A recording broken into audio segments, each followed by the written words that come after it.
Méditons avec la communauté des disciples du Christ vivant en ce lundi 30 octobre 2023, 30e semaine du temps ordinaire, année liturgique A.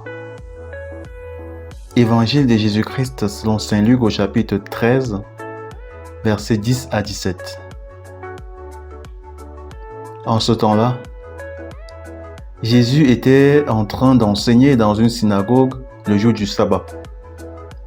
Voici qu'il y avait là une femme possédée par un esprit qui la rendait infirme depuis 18 ans. Elle était toute courbée et absolument incapable de se redresser. Quand Jésus la vit, il l'interpella et lui dit : « Femme, te voici délivrée de ton infirmité. » Et il lui imposa les mains. À l'instant même, elle redevint droite et rendait gloire à Dieu. Alors, le chef de la synagogue, indigné de voir Jésus faire une guérison le jour du sabbat, prit la parole et dit à la foule : « Il y a 6 jours pour travailler. Venez donc vous faire guérir ces jours-là, et non pas le jour du sabbat. » Le Seigneur lui répliqua : « Hypocrite, chacun de vous le jour du sabbat ne détache-t-il pas de la mangeoire son bœuf ou son âne pour le mener boire ? Alors cette femme, une fille d'Abraham, que Satan avait liée voici 18 ans, ne fallait-il pas la délivrer de ce lien le jour du sabbat ?» À ces paroles de Jésus, tous ses adversaires furent remplis de honte et toute la foule était dans la joie à cause de toutes les actions éclatantes qu'il faisait. Acclamons la parole de Dieu. Citation. Frères et sœurs en Christ, que la grâce de notre Seigneur Jésus-Christ abonde dans chacune de nos vies. Ce matin, le texte de l'Évangile nous présente le Seigneur Jésus dans la synagogue avec les Juifs et les pharisiens qui s'opposent une fois de plus à lui. Selon eux, Jésus ne devait pas opérer une guérison le jour du sabbat. Dans cette méditation, nous ne nous attarderons pas sur la question de la loi de l'amour et de la vie, qui est au-dessus de toutes les lois. Mais nous allons admirer et adorer le regard d'amour de Jésus sur cette femme. Il n'a pas été indifférent à sa souffrance.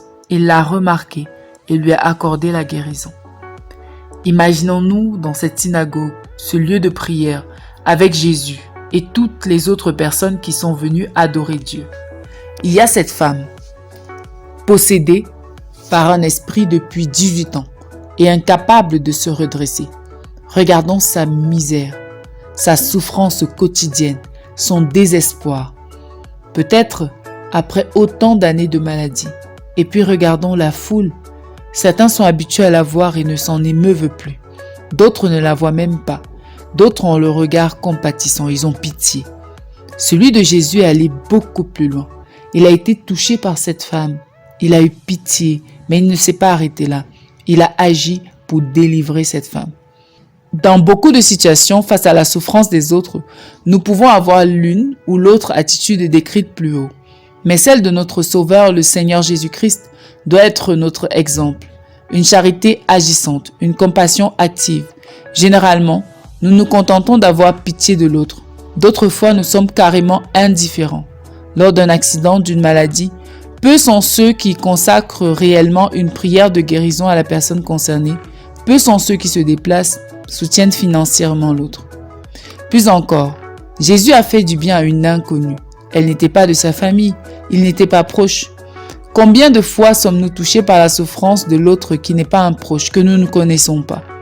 Lorsque nous écoutons les informations à la télévision sur les guerres, les chrétiens emprisonnés, les personnes victimes d'épidémies, de catastrophes naturelles, prenons-nous le temps de prier, de contribuer lorsqu'il y a des collectes de fonds, de visiter les orphelins, d'aller voir des personnes qui n'ont rien, qui sont malades mentaux, pour les aider.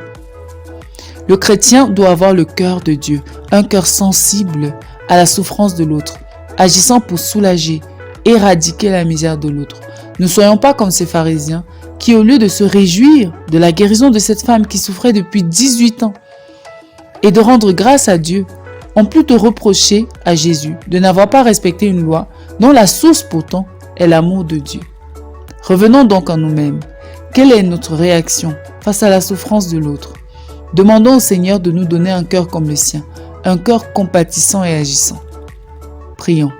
Seigneur, accorde-nous la grâce d'être guéris de l'indifférence qui caractérise notre monde.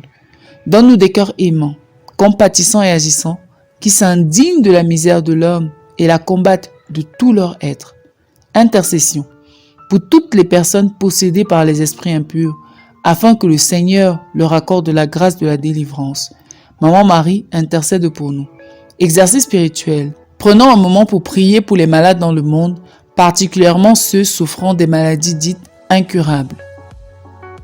Loué soit Jésus-Christ.